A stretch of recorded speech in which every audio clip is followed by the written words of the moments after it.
लोग भी पसंद नहीं कर रहे थे ये बिजनेस को लेके और समझाते थे सलीम क्या कर रहे हैं इतना बड़ा बिजनेस छोड़ के, ये साबुन तेल के बिजनेस में कहीं को जा रहे हैं, साबुनों की मीटिंग में जा रहे थे। अगर हम कभी नहीं रहते थे ना तो मैं घर में नहीं हूँ तो वो लोग छुड़ाते थे साबुनों के बिजनेस में गए शायद मीटिंग में बोल, तो बहुत खराब दिखता था। मैं इनके सामने बोलती नहीं थी और मेरा मैं अंदर ही अंदर बहुत रो लेती थी मैं।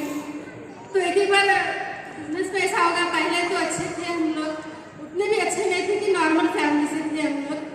और पहले मैं पढ़ रही थी और मेरी शादी हो गई और हम लोग चारों हैं, 2 भाई 2 बहन। और मेरे माँ बाप ने भी बहुत गरीब फैमिली से थे वो लोग। तो फिर हम थोड़ा ऐसे बड़े होने के बाद में हमारे अम्मी अब्बा और अच्छे नॉर्मल फैमिली से आ गए और अच्छा शादी करके दिए। तो मेरे अम्मी अब्बा ने क्या करे बोले तो नो गांव में थे, लेकिन मैं भी थोड़ा गांव से है नो बोल के मैं भी पसंद नहीं करती थी शादी के लिए। तो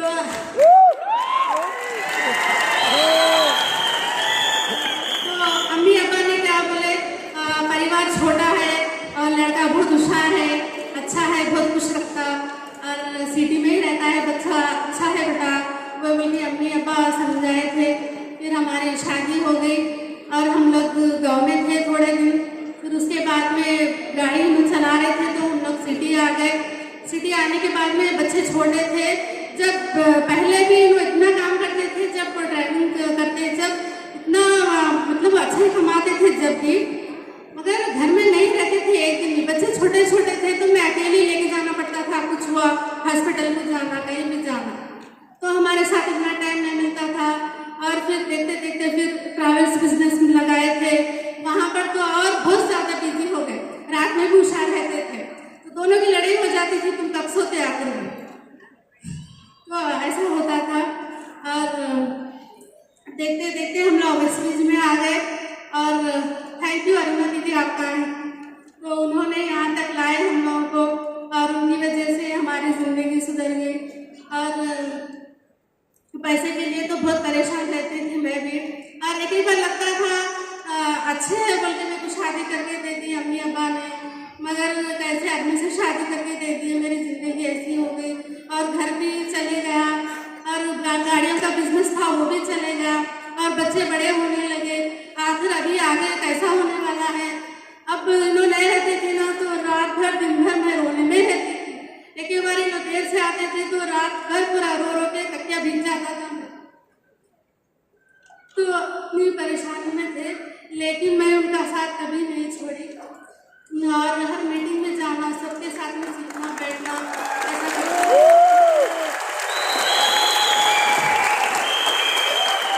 और मैं नहीं दूंगी तो साथ और कौन देगा। अब रिलेशन वाले या खानदान वाले सब छुड़ाने लगे, नहीं अब ऐसा नहीं होगा। और एक बार मैं यहाँ पे दिल्ली की मीटिंग को आई और सब लोगों का रिकग्निशन देखी और इनकम बता रहे थे, तो पहली बार एक बार मीटिंग में लाने से बहुत भरोसा आया और उसके बाद में मैं भी उनके साथ मिलकर काम करने लगे और हमारी ज़िंदगी बहुत अच्छी हो गई। अब मैं पहले तो ना साल में एक बार अगर एक साड़ी मैं खरीदती थी 2000 की, तो वो कहीं पर भी जाने तो वो एक ही साड़ी पहनती थी मैं, तो रमज़ान आया तो फिर रमज़ान को ही लेती थी मैं। तो आप एक साल में तो कितने भी ऐसे 8-8 हज़ार की साड़ियाँ ले ली मैं अभी तक।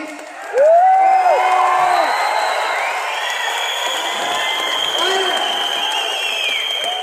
अब क्या बोलते हैं हमारे लोग, अगर मैं शादी में या फंक्शन में ऐसा जाती रहती ना तो पहले मेरे को नहीं देखते, मेरे कपड़ों को देखते रहते, सलीम को तो अब अच्छे पैसे आ रहे ना, हम लोग छुड़ाए थे, हम लोग दीवाने थे, बच्चे आ रहे पैसे देखो, अब हमारे बच्चों को भी लेके जाओ तुम्हारे साथ मीटिंग में।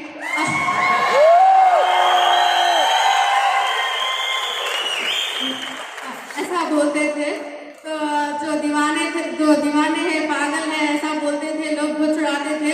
अब उनके साथ ही अब काम करने को देखे है और मैं नाम नहीं बोलूँगी। Thank you.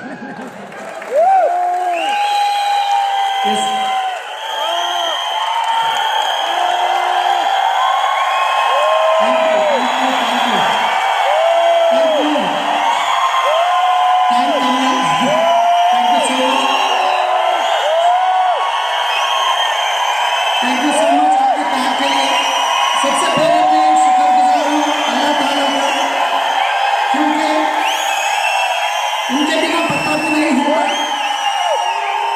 तो सबसे पहले मैं शुक्रगुजार हूँ अल्लाह ताला का, उसके बाद हमारे जो पेरेंट्स, उसके बाद हमारे जो ग्रेट सभी अप्लायंस का, क्योंकि यहाँ पे सबसे पहले मैं नाम लेना चाहता हूँ। हमारी माँ मेरे को पैदा करके मतलब इस दुनिया में लेके आए, फिर वापस दूसरी दुनिया में लेके आए, जो बिजनेस बता के मेरी जो ग्रेट अप्लाइन अरुणा दीदी यहाँ पे है, तो हमारे पीछे है, तो मेरा अप्लाइन यहाँ पे ठहरे, क्योंकि उनके बिना इस दुनिया में कोई भी बिजनेस करे तो बोले तो मैं भरोसा नहीं करता था, क्योंकि उनके पास मैं उनके घर में गाड़ी चलाता था, उसके वजह से मना नहीं कर पाया। मगर पता नहीं उस टाइम ऐसा टाइम था जो हमारी दीदी के वजह से मैं आज बिजनेस में आके यहाँ पे इतना बड़ा मेरी लाइफ बदल गई। थैंक यू सो मच दीदी, थैंक यू सो मच। पता नहीं था, पहले दिन जब बुलाए थे मेरे माइंड में अलग चल रहा था। वो जो अरुणा जी को जरा कैमरे पे दिखाओ। आपको पता है, समझे आप, ये सलीम इनके घर में ड्राइवरी करता था, तो इन्होंने एक कहा सलीम आ जाओ, एक बिजनेस है। इनको बिजनेस करना नहीं था, अरुणा जी को सलीम को देना था, और बेचारा सलीम इसलिए चला गया, इनके नौकरी करता था, इनने कहा तो साइन कर लो। अरुणा जी अभी आप किस लेवल पर हैं? बिजनेस कर रही है आप? अरे डायमंड है, अरे बेटी तो सलीम में ड्यूटी में जाने के बाद डायमंड की देखो कितनी गजब की बात है कि आपको जो व्यक्ति बिजनेस में लाए, सलीम के लिए अरुणा जी एक बहुत बड़ी अपॉर्चुनिटी खोल दी, और अरुणा जी के लिए सलीम ड्यूटी चला गया, इनको लगा यार इसको चल गया तो अपनी डायमंड चले जाते हैं। तो दिन नहीं चुके। Thank you so much, thank you thank you हमारे सारे अप्लाइज यहाँ पे हैदराबाद के हमारे great mentor Indraveer sir, Satyendra Kaur ma'am, उसके बाद चरण सिंह सर, भार्गवी दीदी और सत्यनारायण कुलकर्णी सर, राजन्ना प्रसाद सर, तो इन सबके हेल्प से मैं यहाँ तक पहुँचा हूँ। तो सब मैं अब बताना चाहूँगा, यहाँ पे आप देख सकते हैं पीछे, जब इस बिजनेस में आने से पहले क्या था मैं, राइट, हम कहाँ से कहाँ तक पहुँच गए, एक बार आप सोच सकते हैं मैं क्या था, सब मेरे को समझ नहीं आ रहा है मैं क्या कर रहा हूँ। मैं आज में तो 1 लाख रुपए की इनकम के लिए आया था मैं यहाँ पे, 1 लाख की इनकम के लिए, मगर आप देख रहे हैं अब इनकम तो 5 लाख लगभग चली गई है। उसके साथ साथ हमारी लाइफस्टाइल बदल गई है। तो फ्रेंड्स मैं बताऊंगा, इस बिजनेस में आने से पहले मेरा प्रोफेशन मतलब कैप्टन, मैं शमशाबाद एयरपोर्ट में गाड़ी चलाता था। उससे पहले मैं जब लगभग 30 साल की उम्र में मेरे पेरेंट्स, मेरे फादर ने एक्सपायर हो गए थे, इंतकाल हो चुके थे। तो उसके बाद हमारे मम्मी ने हमको, दोनों भाई थे हम लोग, दोनों को उन्होंने छोटी उम्र में उन्होंने इंतकाल हो गए थे। तो वो घर का मजदूरी के काम और घरों में काम करते, क्या क्या काम करके हमको पाल के बड़े करे, पढ़ा रहे थे स्कूल में भी। 7th क्लास मतलब मैं 6th क्लास तक गवर्नमेंट स्कूल में पढ़ा हूँ। 6th क्लास तक पढ़ने के बाद उस टाइम पे इतनी परेशानी होती थी, खाने को पैसे नहीं होते थे, क्योंकि वो मजदूरी करते हैं ना खेत में जाने के बाद। वो लोग कितने देते थे, कम से कम 50-60 रुपए देते थे। तो हमारे स्कूल के फीस ना कपड़े ये पूरे नहीं होता था। जब स्कूल जाता था तो सब बच्चे, आसपास के बच्चे आते थे अच्छे अच्छे कपड़े पहन के, और मेरे कपड़े होते थे फटे होते, राइट। तो अच्छा नहीं लगता था, फिर भी हम गया था। 6th क्लास जब पढ़ा था, ट्यूशन पढ़ा था, ट्यूशन की फीस के लिए भी पैसे नहीं होते थे। 2-2 महीने का ट्यूशन फीस पेंडिंग होता था। जैसे बुक्स लेके स्कूल गया, ट्यूशन गया, फिर वापस टीचर पैसों के लिए भिजाते थे। घर जाके मम्मी को पैसे पूछे तो पैसे नहीं है बेटा, फलानी मजदूरी देना है, वो लोग नहीं दिए। फिर मैं ट्यूशन पे आता था, वो सर मेरे को ठहरा करते थे, सब लोग पढ़ते थे, मैं ठहरता था, मेरे को अच्छा नहीं लगता था। फिर उस वक्त में कुछ डिसाइड करा, कुछ करना चाहिए, क्योंकि सबके फादर जैसा अगर मेरे भी फादर होते तो मैं भी अच्छा पढ़ सकता था, राइट। तो उसके बाद में काम करते करते मैं जब पेपर, न्यूज़पेपर डालने का काम, लगभग मैं ये एज में था, मैं जब ये एज में लगभग 14-15 साल की उम्र थी, न्यूज़पेपर डालने जाता था। सुबह 2:30 बजे और 3 बजे उठ के कम से कम 14 किलोमीटर साइकिल पे, 14 किलोमीटर BDF में लगभग घूम के, वहाँ से ऑर्डिनेंस फैक्ट्री 7-8 किलोमीटर, वहाँ से भानो, फिर 7-8 किलोमीटर, फिर वहाँ से ऐसा डेली पेपर डाल के फिर स्कूल जाने के लिए जब घर आता था, साइकिल रख के, बुक्स लेके, जब घर में खाना गया तो खाना होता था, मैं सब्जी नहीं होती थी, मैं पूछता था सब्जी नहीं है, पैसे नहीं है बेटा, जो है मिर्ची डाल के खा के जाओ। ऐसी नौबत होती थी। फिर भी मैं वैसे पढ़ते 7th क्लास में 2nd क्लास में पास हुआ था, मगर मेरे को मजबूरन पढ़ाई छोड़ना पड़ा, क्योंकि फिर उसके बाद आप देख सकते हैं मैं काम करते करते अपने पेपर डालते डालते उसके बाद 150 रुपीज मिलते थे उस टाइम पे। स्लाइड नेक्स्ट है। तो नेक्स्ट में जब पहली बार काम को गया था एंसिलरी में, ये आप देख सकते हैं यहाँ पे 450 रुपीज की सैलरी थी मेरी। यहाँ पे मैं काम करा था, यहाँ पे भी जो वो मशीन ग्राइंडिंग करती तो बारीक जो धुआं पोल्यूशन आता था वो नाक में जाता था, तो परेशानी होती थी, हेल्थ भी खराब होती थी, मगर मजबूरन वहाँ भी मैं कुछ साल काम करा। फिर उसके बाद नेक्स्ट है, उसके बाद फिर वहां से आप देख सकते हैं यहाँ पे जो ब्लू कलर का शर्ट दिख रहा है, जो कंपनी के मालिक है ना, उनके बेटे का बर्थडे का फंक्शन था, उस टाइम पे जो ब्लू कलर का शर्ट यहाँ तक था वो सेकंड हैंड में खरीदा था मैं।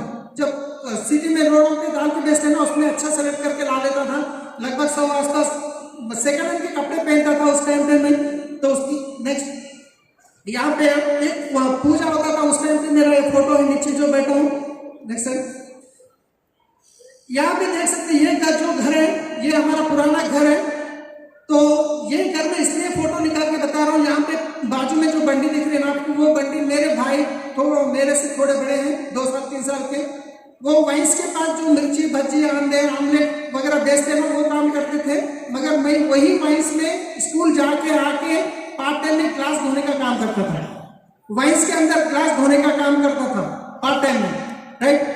तो उसके इसके बाद फिर मैं आगे कुछ करना है क्योंकि हमको कहाँ पे भी मैं 200-300 की अगर एक्स्ट्रा इनकम मिलती है तो मैं वहाँ पे शिफ्ट करता था। मैं एक ही जगह कंफर्ट जोन में नहीं रहता था, क्योंकि मेहनत कुछ भी करने के लिए तैयार हूँ, राइट। क्योंकि हमारे आसपास के लोग थे तो अच्छे उनके घर होते थे, गाड़ियाँ होते थे, मतलब कपड़े होते थे। फेस्टिवल में मैं आपको एक बात बताता हूँ, मैं छोटा था, दीपावली आती थी तो हर किसी के पेरेंट्स पटाखे लाते थे, इतने इतने पटाखे लाके वो जैसे शाम होते ही लोग उनके बच्चों से जलाने लगाते थे। हमारे पेरेंट्स लेते, क्योंकि मेरे भी मन में लगता था मैं भी पटाखे जलाऊं, मतलब उस टाइम पे छोटा था, पैसे नहीं होते थे, तो मैं उनके घर के बाजू में जाके ऐसा करता था, जैसे वो पटाखा फेल हो गया मैं ला के घर में जलाता था। मेरे को लगता था मेरे फादर मेरे को कुछ ऐसे करने के लिए कुछ हेल्प करते थे, मतलब ऐसा मेरे को सोचता था। उसके बाद मेरे को लगा नहीं कुछ तो कुछ हमको करना है, हमारे पेरेंट्स थे, मेरे फादर थे, मेरे को कुछ करना है। फिर उसके बाद मुर्गी फार्म में भी काम करा हुआ, तो बहुत काम करा। मुर्गी फार्म में काम मतलब ऐसा नहीं होता था, नीचे जो टॉयलेट होता है वो भी उठाते थे हम, राइट। तो वहाँ पे एक ट्रैक्टर थी, ट्रैक्टर भी चलाता था मैं। फिर वो ट्रैक्टर चलाते चलाते वहाँ पे लगभग डेली 50 रुपये की मेरी इनकम होती थी, 350 रुपये वीकली पेमेंट होता था। ट्रैक्टर सीखने के बाद में एक दूसरे हमारे दोस्त ड्राइवर थे, उनको बोला कहीं भी मेरे को अच्छी जगह ड्राइविंग में लगाओ। वो लेके जाके मेरे फ्रेंड ने अरुणा दीदी के भाई के पास एम्बेसडर कार थी, वो कार पे मेरे को ड्राइवर वहाँ पे लगाए। फिर उनके पास भी कुछ दिन काम करा, फिर उसके बाद वो गाड़ी चेंज करे, उनको गाड़ी चेंज करे निकाल दिए। उसके बाद रिक्वायरमेंट नहीं थी तो फिर अलग जाकर मैं सिटी में पहुँच गए। वहाँ पे TCS में राजेश कुमार वर्मा के थे, वो TCS में वाइफ एंड हस्बैंड करते थे, उनके पास जॉब करना शुरू करा।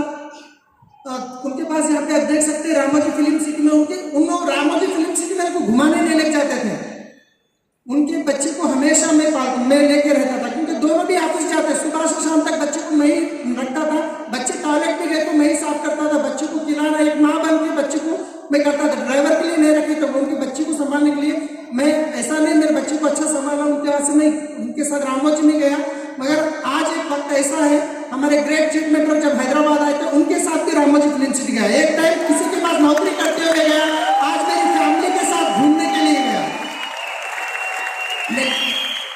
तो यहाँ पे देख सकते हैं मेरू क्या, उनके पास TCS में करते करते फिर मेरे को शादी भी हो गई थी। शादी में मैं एक्चुअली मेरे को कुछ और लोन था, थोड़ा बहुत एक लोन था, तो हमारी मम्मी ने बहुत जबरदस्ती मेरे को शादी करे, मतलब तेरे से छोटे छोटे बच्चे शादी कर रहे, तू कब करता, मैं क्या थोड़ा सा सेटल होना चाहिए, थोड़ा तो लोन फ्री होना चाहिए बल्कि मैं सोच के नहीं करा था। वो 2-3 बार अटेम्प्ट करे, पल्लो लपट लेके तू शादी नहीं करेगा तो मैं मर जाऊंगी, तो 2 बार 3 बार ऐसा करे तो मैं तीसरी बार चलो कुछ भी होता है शादी तो कर लेंगे। शादी कर लिया, उसके बाद फिर शादी कर लिया तो मेरी बेटी पैदा हुई थी, 1 साल की थी। अभी खर्चे तो और बढ़ गया, अभी इनको 7 लाख और खर्चे बढ़ गए थे, पैसे नहीं होते थे। यहीं पे ड्यूटी करते करते और नाइट में सिटी कैब्स था, मारुति वैन्स, हैदराबाद में बेगमपेट एयरपोर्ट में, जब पुराना एयरपोर्ट था, सिटी कैब दिन रात में चलाता था। दिन में मेरू कैब TCS में उनके पास करता था। फिर ये 2 दिन छोड़ के फिर मेरू कैब में गया। मेरू कैब में कम से कम 4 साल करा मैं। 16-18 घंटे में कंटिन्यूसली गाड़ी चलाता था। कभी कभी 2-2 दिन 3 दिन भी हम घर नहीं आते थे, क्योंकि जैसा बुकिंग्स मिलता हम रात दिन रोडों पे रहते थे। यहाँ पे हमारे मेरे दोस्त बहुत सारे मेरू कैब के ड्राइवर्स यहाँ पे हैं ऑलरेडी। तो फिर वो मेरू कैब में करते करते फिर उसके बाद 1-1.5 महीने का स्ट्राइक हुआ वहां पे। स्ट्राइक इसलिए हुआ, सारे ड्राइवर्स मिलकर स्ट्राइक करे, क्योंकि हम मेरू कैब वालों को जो 800 पे करते थे वो 1100 पे करने के लिए बोले, तो डिमांड करके 1.5 मंथ स्ट्राइक करे थे। वो स्ट्राइक के टाइम पे मेरे को फिर रेंट पे करना, घर का खर्चा निकालना, कुछ चिट्ठी थी वो भी भरना, वो नहीं हो रहा था। तो इनके पास थोड़ा कुछ सोना था, वो मैं लोन में सुनार की दुकान में रख के फिर एक गाड़ी खरीदा, महिंद्रा लोगान 5029। आज मेरा मेल आई डी में 5029 ही होता, वो पहली गाड़ी थी। वो गाड़ी खरीद के मैं सर्विस देते देते और मेरे कस्टमर्स बढ़ गए। मैं एक गाड़ी चला रहा था, कस्टमर्स और मेरे बढ़ गए। तो मेरे दोस्तों की भी कुछ गाड़ी थी, मैं उनको बोला आप लोग मेरे पास गाड़ी अटैच में लगाओ, मैं आपको मंथली 50-60,000 का बिजनेस दूंगा, क्योंकि मेरे होटल से बिजनेस है। आप मेरे को 2500 रुपीज पे करो, क्योंकि एक लड़की को लगाया कॉल सेंटर में, उनका सैलरी देना पड़ेगा। ऐसा करके शुरू करा, एक बढ़ते बढ़ते बढ़ते बढ़ते 40 गाड़ी मेरे पास चलने लगे। 40 गाड़ी चलने लगे। फिर उसके बाद लगभग 5 लड़की काम कर रहे थे रात दिन। मैं तो रात में भी सोता नहीं था, क्योंकि जो भी कस्टमर का कॉल आता, एक्सीडेंट हुआ, इमरजेंसी हुआ, रात में फोन रखता था। 2-2 बजे तक सोचता नहीं था। फिर सुबह के अर्ली मॉर्निंग फ्लाइट की गाड़ियां ले जाने के लिए 4 बजे उठ जाता था। तो ये मेरा 2012 में 1 साल हुआ था। उस टाइम का सेलिब्रेट करे थे हम ड्राइवर्स। हम कैसे होते कुछ दावत पूछते हैं ना, वैसे हम करे थे 1 ईयर का। उस टाइम पे आप ये देख सकते हैं हमारा स्टाफ है, ये लोग हमारे फ्रेंड जो ड्राइवर्स हैं। तो अचानक मेरा बैकग्राउंड आपको पता है, क्योंकि वहां पे गाड़ियां तो पीछे बहुत अच्छा बिजनेस ग्रोथ हो रहा है। फिर उसके बाद तो आप देख सकते हैं जैसा मेरा बिजनेस बहुत अच्छा इंप्रूवमेंट हुआ था। 40 अटैच गाड़ी चल रहे थे, मेरे पास महीने की 60-70 हजार रुपए की इनकम लगभग आ रही थी। तो मैं सोचा हम अभी एक घर खरीदते हैं, क्योंकि घर तो नहीं था भानपुर में, जो है पुराना घर है, हॉस्पिटल में एक घर खरीदते हैं। 70 स्क्वायर यार्ड्स का एक घर मैं 8.5 लाख में खरीदा। कोई कस्टमर के नाम पे HDFC ने लोन लेके वो मेरे को दिए। मैं उनको मंथली EMI 25,000 पे कर रहा था। अभी 25,000 EMI बच्चों का स्कूल खर्चा वगैरह वगैरह चल रहा था। मगर जैसे 1 साल बिजनेस अच्छा ग्रोथ हो गया, फिर 4 साल बाद बहुत अच्छा बिजनेस ग्रोथ हो गया, बिजनेस एक लेवल पे आ गया। जैसे ओला कैब हैदराबाद में एंट्री हो गया, तो जितने मेरे पास ड्राइवर्स जो गाड़ी थे ना अटैच गाड़ी, ये सारे लोग ओला के पास चले गए। मेरे पास बिजनेस है, कस्टमर्स है, मगर गाड़ियां नहीं है। 2 ही सोच थे मेरे पास, अगर मैं वापस जाके फिर गाड़ी चलाऊं तो 15-20 हजार की सैलरी मिल सकती, मगर मैं घर का EMI कैसे बनूं, 25,000 बच्चों की स्कूल की फीस, ये पूरी सोच के फिर मैं वापस दूसरा ऑप्शन था गाड़ियां खरीदना। फिर मैं एक कस्टमर से 3 रुपीज इंटरेस्ट से एक गाड़ी 3 लाख रुपए लेना, एक गाड़ी शोरूम से खरीदना, फिर दूसरी गाड़ी लेना 3 लाख लेके दूसरी, ऐसा करते करते 40 गाड़ी जो बिजनेस करते थे वो 10 गाड़ी खरीद के 24 लाख खर्चा हुआ था। फिर 24 लाख लेके फिर 10 गाड़ियां खरीदा। उसके बाद बिजनेस को मैनेज करा, 1 साल तक बहुत अच्छा चला। फिर मगर जब ओला के वालों ने रेट उनका पूरा ऑफर डाउन कर दिए, 50% डाउन कर दिए थे टैरिफ, फिर उस टाइम पे जितने मेरे पास कस्टमर थे वो सारे लोग चले गए। जो होटल से बिजनेस आता था वो लोग भाई सब ओला क्या बुक कर रहे हैं, कंपनी वाले बोल रहे हैं आप ये रेट में दी तो हम लेंगे, नहीं तो नहीं चाहिए। मेरे पास बिजनेस कंप्लीट खत्म हो गया था। 3 महीने कोशिश करा बिजनेस को और थोड़ा इंप्रूवमेंट करना किसी ना तरीके से, मगर EMI तो रुकने वाली नहीं है, ड्राइवरों की सैलरी रुकने वाली नहीं है। तो फिर ऐसे 3 महीने में 2,70,000 रुपये वापस मुझे खर्चा लेना पड़ा। टोटल 27 लाख तक चले गया था। अभी business complete zero, income zero, EMI रुकने वाली नहीं है, और जिसके पास 24 लाख लिया था उसको 70,000 पर मंथ देना चाहिए। 3 महीने कोशिश करा, अभी समझ में नहीं आ रहा था, हालात बहुत खराब हो गए थे। एक टाइम मैं गाड़ी चलाते वक्त कभी एक बार मेरे को एक्सीडेंट होते होते बचा था। उस दिन मैं डर गया, अगर मेरे को एक्सीडेंट हुआ तो मेरे बच्चों की लाइफ क्या होगी। आके मैं LIC बनाया, दोनों को भी LIC बनाया। ड्राइविंग में मेरे को कभी भी कुछ भी हो गया तो कुछ सिक्योरिटी रहेगा बोल के।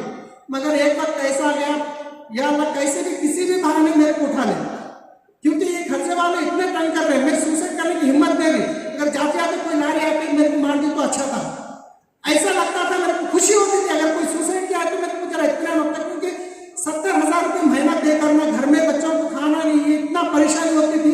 मेरे को बताता नहीं था, कोई खर्चे वाला फोन करा तो बाहर जाके फोन बात करता था, घर में नहीं था, इनको पता भी नहीं था।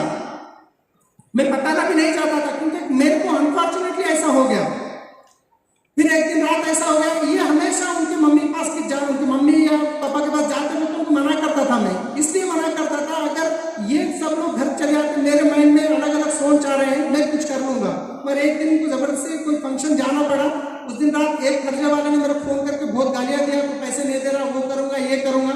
उस दिन मैं डिसाइड करा अभी बस कुछ नहीं कर सकता हूँ, बहुत देर रोया। उसके बाद सोचा अभी 5 मिनट के अंदर मैं सुसाइड कर लूंगा। ऊपर फैन दिख रहा है पलंग पे, अलग जो वीडियो में देखे थे पलंग बच्चे सो गए थे वही पलंग पे था, ऊपर देखो तो फैन घूम रहा है। मैं सोचा 5 मिनट में अभी मैं सुसाइड कर लूंगा, 4 मिनट और 3 मिनट ऐसा मैं काउंट कर रहा था। उतने में मेरे बच्चे की सेकंड मेरे को याद आ गई। वो हर दिन सुबह पूछता था डेली 5 रुपए, जब तैयार होकर बाहर निकल तो 5 रुपीज लेके दो, पापा 5 रुपए दो। वो शक्ल याद आ गई। उसके बाद मैं कितने बच्चों को रोड पे देखता था जो आके खटखटाते थे, पैसे मांगते थे। मैं अगर कुछ कर लूंगा तो मेरी बच्चे की हालत यही होगी। फिर मैं डिसीजन पीछे लिया, उस दिन कुछ नहीं करा। मगर मैं ये बात सच बोल रहा हूँ, घर के सामने मस्जिद थी, इतना मैं जाके नमाज पढ़ के गिड़गिड़ाता था, रोता था। मैं कभी मेरे को 2 लाख दो 5 लाख ऐसा कभी नहीं पूछता, या अल्लाह मेरे को परेशानी से निकाल दो, मेरे को ये कभी दुनिया में ऐसे परेशानी मत आना, तो मेरे को ऐसा कुछ करो, ऐसा गिड़गिड़ाता था। उसके बाद मेरे को एक कॉल आता, अल्लाह ताला कभी भी डायरेक्ट आके तो आके हमको सोना पैसे करोड़पति नहीं करेंगे। हमारे अरुणा दीदी का फोन 10 साल के बाद उनके भाई इंतकाल हो गए थे, 10 साल का गैप हुआ था।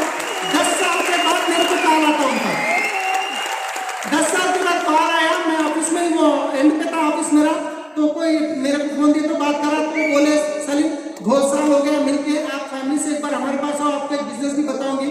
मैं बोला बिजनेस तो मेरा माइंड कंप्लीटली आता है। फिर भी उन्होंने बुलाया तो मैं उधर जा रहा था संगरिटी के आगे मैरिज में, तो जाते जाते फैमिली से मिला, बैठते ही उन्होंने आके प्लान बताना शुरू कर। मैं इधर से सुन रहा हूँ, इधर से छोड़ रहा, मेरे को मेरा दिमाग ही काम नहीं कर रहा है, राइट। तो फिर उसके बाद जबरदस्ती को साबुन, एक नीम साबुन, एक पेस्ट दिए, नीम साबुन नाइट क्रीम दिए, वो ला के इस्तेमाल करने के बाद अच्छा लगा। मगर अच्छा है वो फिर फोन करके नहीं बोला, क्योंकि फिर वापस बिजनेस करो बोले तो मुश्किल है। फिर 2 दिन के बाद वो फॉलो अप करे, सलीम हम कुलकर्णी से आ रहे हैं, हमारे डायमंड है, हम कॉलेजों की जा रहे हैं, आते आते आपके पास मिल के जाते हैं। तो हमारे उनके पास मैं नौकरी का मना थोड़ी कर सकता हूँ, ठीक है दीदी आइए। फिर आए, वो कुछ प्लान बताए, जीरो नहीं का ऐसा कुछ बताया, चलो प्रोडक्ट को ले लेंगे, ऑर्डर ले लेंगे। कुछ प्रोडक्ट लाया, इस्तेमाल करा। जब प्रोडक्ट लेके आया, अभी शैतान कैसा भटकाता देखिए, प्रोडक्ट लेके घर पे आया, ये इनको बताया तेल इतना रेट है, पेस्ट लेके आया। मैं बोला ये पेस्ट इस्तेमाल करो। अब इनको बिजनेस मालूम है ना, कुछ भी मालूम नहीं। मैं वो बाजू में एक्स ब्रांड का व्हाइट कलर का पेस्ट था, उसको निकाल के ये लगाया, इस्तेमाल नहीं कर रहे। तो वो पेस्ट को एक्स ब्रांड का ले जाके कचरे के डब्बे में फेंका। फिर देखा तो कचरे के डब्बे में से लाके धो के फिर वहीं रखे, क्योंकि पता नहीं बिजनेस पैसा आएगा लाखों का, उनको क्या इतना रेट का कहीं को ये क्यों खराब करते। लेडीज की यही सोच होती है ना। फिर वो एक्स ब्रांड का ढक्कन निकाला, कचरे का डब्बा पूरा उसको मत दिया। उसके बाद ये इस्तेमाल करना जरूरी कंपल्सरी हो गया। उसके बाद मेरा प्रोडक्ट अच्छा है। साबुन इस्तेमाल नहीं करते, एक्स ब्रांड को साबुन होते थे, वो साबुन भी चेंज करने को तैयार नहीं थे। प्लास्टिक के कवर में बन के ऊपर सज्जा होता है, उसके ऊपर फेंक दिया, इनको मिलना नहीं चाहिए। फिर उसके बाद अपना नीम साबुन इस्तेमाल करना शुरू हो गए और पॉजिटिव हो गए। फिर हमारे अपने घर पे आके जब मेरे को प्लान बताते हैं, उनको बाजू में बुला के बोलते थे सैंडी आते क्या पैसे, मेरे सामने नहीं पूछते थे। हमारे अपना प्रसाद साहब राणा दीदी आए तो दीदी सैंडी आते क्या पैसे, उनको भरोसा नहीं होता था, क्योंकि कोई नेटवर्किंग का मालूम नहीं था। मगर इनको जब मीटिंग में लेके गया तो मेरे को सपोर्ट करना शुरू करें। जब इनका सपोर्ट मेरे को मिला और मेरे अंदर फायर और ज्यादा हो गया, क्योंकि हम सबसे बड़ी गलती करते क्या है, वाइफ को इन्वॉल्व नहीं करते। हम दिन सारे जाके 10, 15, 20 प्लान बता के घर को आए साबुन लेके खत्म। अगर उनका सपोर्ट आया तो आप बहुत बड़ा काम कर सकते हैं, राइट। जैसे उसके बाद आप देख सकते हैं, वो मेरे कस्टमर व्हाट्सएप में स्टेटस मेरे को भेजते थे, भाई तो 50,000 दिया और इतना बाकी है 29,75,000। वो अभी था ऑलरेडी बनते बनते आया हूँ, पुराना है स्टेटमेंट। तो नेक्स्ट, तो उसके बाद हमारी जिंदगी बदली, मतलब भरोसा आया, प्रोडक्ट यूज करें। उसका बड़ी मीटिंग में इन्वाइट करें। गोकुरम में आया था 2017 में। गोकुरम में आने के बाद 1 घंटे के सेशन में मेरी जिंदगी बदल दी।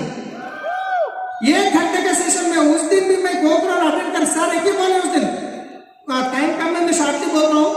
एक बंदा मीटिंग में से उठ के पूछा पता आपकी परेशानी क्या है, तो एक बंदा बोला साहब मेरे को 12 लाख का खर्चा हो गया। तो एसपी भारी साहब को बुलाए, कांधे पे हाथ डाले, बोले बेटा खर्चा कौन करे, मैं कराऊं।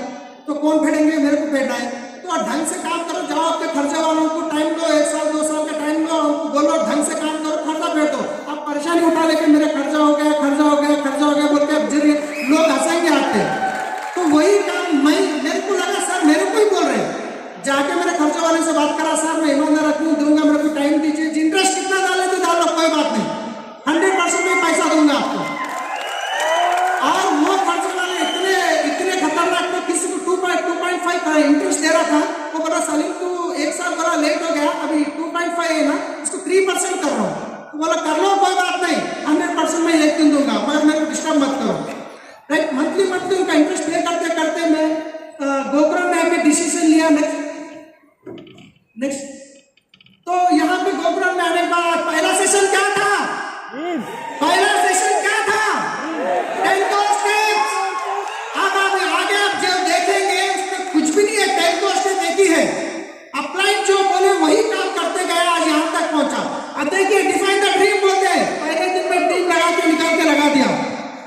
नेक्स्ट देखिए मैं दीवार पे लगाया, हमारे अलमारी पे लगा रखा, मेरे भाई बोले यह मतलब हो, मेरे सहेलियां देखते हैं, कोई बात नहीं, देखना चाहिए, हंसना चाहिए, जब भी हम सक्सेस होते हैं। यहाँ पे लगा दिया। लोग गलती करते, जो करना वो नहीं करते, जो नहीं करना वो करते, फिर अपने के बाद आके रोना शुरू कर देते हैं। नेक्स्ट तो यहाँ पे define the dream estimate sir बोला 10 स्टेप में आपका ड्रीम क्रिस्टल क्लियर रहना चाहिए, तो मैं पूरा क्रिस्टल क्लियर यहाँ पे लिखा, आप देख सकते हैं। राइट, यहाँ पे कितना बड़ा ड्रीम होगा उतना आपका जल्दी सक्सेस होगा। तो मैं डायमंड लेवल पे था, 70,000 की इनकम थी, उस दिन मैं एक ड्रीम देखा, अगर मैं कल के दिन 2 करोड़ का घर बनाऊंगा 100%, मगर कहाँ कौन सी माहौल में बनाऊंगा, मगर मेरे टीम में अगर 100 करोड़ तैयार करूंगा, 100 लोग मिलकर 100 एकड़ जमीन लेंगे, 100 विलेज बनेंगे, वो 4 साल हो 6 साल हो 100 हो, और बड़ा ड्रीम दिखाऊं। और ड्रीम बड़ा ही तो काम नहीं होगा, उसके लिए नॉलेज चाहिए, उसके लिए नेक्स्ट सीडी बुक्स मीटिंग देखिए आप, मैं टूल्स पहले दिन से खरीदता था, खाने के लिए पैसे नहीं होते थे, मगर टूल्स में पक्का खरीदता था। इंद्रवीर सर की गाड़ी आती थी मीटिंग करने, उनकी डिक्की उठा के मैं 10-10 हजार के टूल्स लेता था, पैसे 2 दिन का टाइम लिया मैं, बिल्कुल सर 2 दिन में पैसा दूंगा, 2 दिन में लौटाया। इतनी परेशानी है, कभी अपलाइन को मैं एक पैसा सर मेरी परेशानी आप थोड़ा हेल्प करो ऐसा कभी पूछा नहीं। ये बिजनेस क्या डाउनलाइन को पूछना नहीं है, अपलाइन को पूछना नहीं है, मगर जरूर एक आदमी पूछता था, जो ये बिजनेस में नो बोलता उसको खर्चा पूछता था, क्योंकि मेरे को ऑप्शन नहीं है, पूछना तो है, क्योंकि लोगों को देना है ना। हर महीना 5 दिन लोगों को खर्चे पूछने जाता था, 70,000 रुपये पे करना, महीने को 70,000 रुपये पे करना, इनकम नहीं है। राइट, टूल्स खरीदते थे, उसके बाद हम नेक्स्ट, उसके बाद मीटिंग में 100% हम हर मीटिंग में ये 3 FIR अटेंड करने पैसे नहीं होते थे, सोना रख के भी हम मीटिंगों को आए, क्योंकि हमको पता है यहाँ पे एक दिन सक्सेस होंगे। राइट, हर मीटिंग में हम अटेंड होते थे, टीम को लेकर आते थे। राइट, नेक्स्ट यही टागरा स्टेडियम में ऊपर लगभग 3रे लेवल पे बैठा था मैं, पहली बार जब आया गोल्ड डायरेक्टर पे था मैं। नेक्स्ट हम सिस्टम जो बोलते हैं वो ग्रुप सीडी मीटिंग्स यहाँ पे देखिए, हम मोमेंटम में रहते थे, हर मीटिंग में लोगों को लेके जाते थे। नेक्स्ट तो FIR यही टागरा स्टेडियम में हम आगे जाके देख सकते हैं, लोकेशन दिखेगा, ये शेड दिखेगा, यहीं पे हम आए थे, गोल्ड डायरेक्टर लेवल पे था मैं। लोगों को ट्रेनों में लेके आते थे, फ्लाइटों में लेके आते थे, कुछ भी नहीं मिला तो बस में लेके आते थे। आपको पता है गुजरात अहमदाबाद कम से कम कितना 1200 किलोमीटर ऊपर है, बस में लेके गए लोगों को, 40 लोगों को। पुणे में हम ट्रेनों में भी लेके आते हैं, यहाँ पे दिख रहे हैं आपको श्रीनिवास जी, पहली बार हम मीटिंग को जबरदस्ती लेके आ रहा था, आप देख सकते हैं। नेक्स्ट तो प्रोडक्ट 100% प्रोडक्ट यूज, मैं आपको 10% भी बता दे रहा हूँ, इसमें 100% में पहले प्रोडक्ट मैं खाऊंगा और लोगों को बोलूंगा। नेक्स्ट तो यहाँ पे लोग शुरुआत कराने के लिए 1000 रुपये का ले लो, एक्टिवेशन होगा, 3000 का ले लो, 100 तीरी होगा, मुश्किल से कोर ले लो, मगर जो बिजनेस में सीरियस है वो कुछ भी करने के लिए तैयार है। तो मेरे को कोई प्रोडक्ट खरीदने के लिए नहीं बोले, मेरे को एक चैलेंज आ रहा था, किसी को भी बिजनेस का प्लान बताता हूँ तो भाई हम जाके उतनी दूर से लाना क्या, मैं एक ही बार 1 लाख रुपए का प्रोडक्ट लिया, मैं मेरे ऑफिस में रखा, मैं बोला यही ऑफिस से आपको आना है, जल्दी आईडी लिखा दो, लेके जाओ, फिर वापस मैं आपका बिल करा के लाऊंगा। 3 दिन में एक बार ऑफिस जाता था, वही ऑफिस में बिल कराता था, उनको ऑफर के साथ देता था। नेक्स्ट यहाँ पे देखिए नेकेड लिस्ट, मैं हर मीटिंग का, संडे मीटिंग, EDS मीटिंग, हर मीटिंग का यहाँ पे लिस्ट बनाता था। नेक्स्ट यहाँ पे होम मीटिंग में पहली बार श्रीनिवास जी से गलती क्या करा, फोन करके बोला आधार कार्ड बुझाओ जल्दी, 1 लाख रुपए आ जाएंगे। वो बोले 6 महीने तक, तुम पागल हुए क्या, लाइफ खराब करने में क्या, मत करो ये बिजनेस, क्योंकि मेरा डायरेक्शन खराब बराबर नहीं था। उसने घर पे जाके होम मीटिंग करके प्लान बता के उसके बाद उनको नेक्स्ट होम मीटिंग में इन्वाइट करा। नेक्स्ट आप देख सकते हो, बॉडी पॉलिश का डेमो देख रहे हैं, ये भी पहला मीटिंग था, वो मीटिंग में इन्वाइट करा हाफिज स्टेट में। सिस्टम को मैं फॉलो करो, कॉन्टैक्ट एंड इन्वाइट करने का तरीका। नेक्स्ट उसके शो द प्लान बताने नहीं जाता था, अपने को 2 बार 3 बार बताया, उसके बाद अपने को मैं इन्वॉल्व नहीं करा जाता, मैं खुद बताना शुरू करा। 2 व्हीलर पे टूल्स के साथ प्रोडक्ट्स के साथ जाता था मैं। नेक्स्ट यहाँ पे प्लान बताना देखिए मैं। नेक्स्ट सर मैसिवली मैं ज्यादा से ज्यादा प्लान बताता। यहाँ पे मैं बेंगलुरु भी जाता था, एक बंदा यूट्यूब से फोन कर तो बेंगलुरु में चले गया। नेक्स्ट तो बेंगलुरु जाने के लिए ट्रेन बुक करा, कंफर्म नहीं हुआ तो बाथरूम के पास साइड में यहाँ पे डोर के पास बैठ के वो ओढ़ लेके गया, डायमंड लेवल पे था मैं उस टाइम पे। मैसिवली हम प्लान करते थे, कहाँ खाते थे, कहाँ सोते थे। नेक्स्ट यहाँ पे देखिए कहीं महाराष्ट्र चले गए, वहाँ पे प्लान बताया, एक दिन रात हो गई तो कस्टमर के घर के ऊपर चढ़ के सो गए, वहाँ पे उसको सीढ़ियाँ भी नहीं है। ये एक इंपॉर्टेंट चीज बताता हूँ, जब मैसिवली काम कर रहा था, ये गाँव में जाके मैं प्लान बता रहा था, वहाँ पे कुछ लोग दूसरे नेटवर्क से नुकसान हुआ तो इमीडिएटली 100 को डायल करके बोले पुलिस वालों को, सर जल्दी आ जाओ, ये लोग कुछ नाकों की बात कर रहे, कारों की बात कर रहे, दम करके पुलिस वालों को बुलाए। और ये कांस्टेबल से थे ये भी, और 3 लोग आए, मेरे को, मेरे दोस्त को और 2 दोस्त थे, तीनों को लेकर पुलिस स्टेशन में बिठाए। कहाँ कौन है तुम, क्या है तुम, वो है तुम। मैं बोला सर एक बात सुनिए, 5 मिनट टाइम दिए, उसके बाद कुछ भी उस पर तैयार हो। पूरा प्लान बताया, फ्लेक्साइल डेमो बताया, जैसा फ्लेक्साइल पिघला उन्होंने पिघल गया, उनको बिजनेस में ज्वाइन कर दिया। जो पुलिस स्टेशन में मेरे को बिठाए थे, दोमा विलेज है, अर्गी के आगे दोमा विलेज है, हैदराबाद से 120 किलोमीटर लगता है, वही पुलिस स्टेशन में उनको प्लान बोला, प्रोडक्ट दिया और बाकी कांस्टेबल उसको बुला के होम मीटिंग करके निकला वहां से। इतना बहुत कहां से आया, डिलीवरी सिस्टम से आया। नेक्स्ट तो हर किसके पास भी गए तो मैं यहाँ पे प्रोडक्ट लेके जाता था, ऐसे हाथ हिला लेके प्लास्टिक कवर में नहीं लेके जाता था। 100% आज भी मेरी गाड़ी में प्रोडक्ट रहते हैं। नेक्स्ट हर जगह में ये DCD होने के बाद फोटो है, और काउंसलिंग भी अपलाइन में हर बार अपलाइन का काउंसलिंग में रहता हूँ, फिर भी कभी कभी छोटी गलती हो गई तो मैं आज माफी चाहता हूँ यहाँ पे। मगर मैसिवली जब काम करता है तो छोटी कुछ गलती हो गई तो मेरे हिसाब से नहीं हुआ तो माफ कर दीजिए। मैं हर अपलाइन के यहाँ पे massive action, counselling with upline, accountability, जहाँ पे भी टाइम देता हूँ, लोगों को टाइम पे पहुँचता हूँ। मेरे लाइक 200-300 किलोमीटर महीने में कम से कम पूरा मेरे एरिया से 300 किलोमीटर कवर करता हूँ मैं। तो एक मैं अकाउंटेबिलिटी के मतलब हमारे एक मीटिंग हो रही थी, एक्सीलेटर मीटिंग 2 सेशन हो रहे थे। पहला सेशन एंडिंग में था, मेरा बच्चा घर के पास गिर के हाथ तोड़ लिया। मेरे को फोन आया घर से, तुम्हारे बच्चे का हाथ तोड़ गया। तो मैं इमीडिएटली हमारे मामू साले साहब को फोन करा, फोन करके उनको बोला थोड़ा पैसे के हॉस्पिटल बताओ, मैं मीटिंग में हूँ, नहीं आ सकता हूँ, अभी मीटिंग के बाद आता हूँ। दूसरा सेकंड सेशन भी अटेंड करके फिर जाके उनको हॉस्पिटल थोड़ा दिखा के बाद में मैं दूसरे दिन पट्टी भी बना के लाया। मैं बहाना कर सकता था, मेरा हाथ तोड़ लिया मेरा बेटे का, जाके घर में सो सकता था, मगर मीटिंग किसकी है? मेरी है। बच्चे को कुछ नहीं हुआ, मगर आज उस दिन मीटिंग छोड़े तो क्या होता था? आज भी लोग बहाना करके नहीं आए होंगे, राइट। नेक्स्ट तो हम हर मीटिंग में जाते थे, सीखते थे। नेक्स्ट तो यहाँ पे मैसिवली सीखते थे, यहाँ पे लर्नेबल टीचेबल डुप्लीकेट में यहाँ पे सीखता था मीटिंग में जाके। आप देख सकते जो मेरा पुराना घर है उसके बाद सिखाता था। नेक्स्ट तो जो मीटिंग में करते थे हम मैसिवली कोरोना के टाइम पे। नेक्स्ट ये देखिए सोना है, हमारे वाइफ का एक टाइम पे लगे जाके सुनार के पास रखे आए थे, डेट के साथ है 6/7/2018 में रखा था, फिर वापस वो सोना भी लेके आया।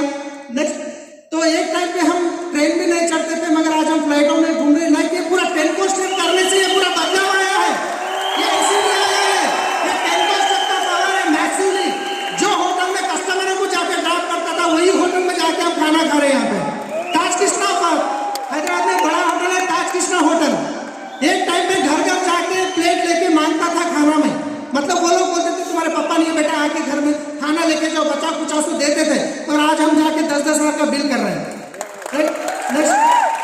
नेक्स्ट तो यहाँ से हम गाड़ी भी खरीद चुके हैं ऑलरेडी, होंडा में। एक टाइम पे एरोप्लेन गाड़ी में लोगों को जाके होटल के सामने ड्रॉप करने के बाद चलो निकलो बोलते थे, वहाँ पे जो भी सिक्योरिटी होते थे। आज एरोप्लेन में गए थे कि उनको सैल्यूट मार रहे, सर चाबी दीजिए, राइट। नेक्स्ट ये करने से क्या क्या बदलाव है? नेक्स्ट ये फॉरेन ट्रिप भी जाके, नेक्स्ट ये पूरा स्टार क्रूज में भी जाके आए। नेक्स्ट ये भी स्टार क्रूज में जाके आए थे हम हमारे अपलाइन के साथ। नेक्स्ट ये हमारे 12 बजे हम अपलाइन के साथ गए थे, पटाया भी गए। नेक्स्ट तो नेक्स्ट ये गोवा भी गए थे। नेक्स्ट यहाँ पे देखिए एक टाइम पे गाड़ी लेने के लिए लोन कर तो 40-50 साइन करने पड़ते थे, लोन एक गाड़ी लोन लेने के लिए। मगर आज हमारी सिग्नेचर ऑटोग्राफ में बदल चुकी है।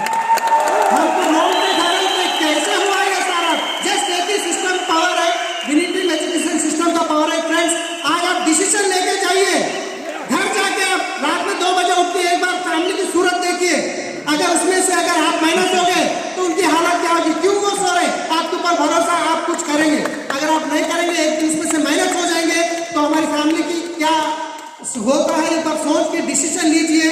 आने वाले 1 से 2 साल के अंदर आप ड्यूसीडी बनेंगे, ये हाल में से हर 1% ड्यूसीडी बनने वाले हैं। Thank you. एक छोटा सा गाना, ये हमेशा मैं मोटिवेट करता हूँ, जब भी चैलेंज आया ये गाना मैं गाता हूँ अपने आप के लिए। 1-2 सेकंड का रहेगा। ఒకటే జననం ఒకటే మరణం ఒకటే గమనం ఒకటే గమ్యం గెలుపు పొందే వరకు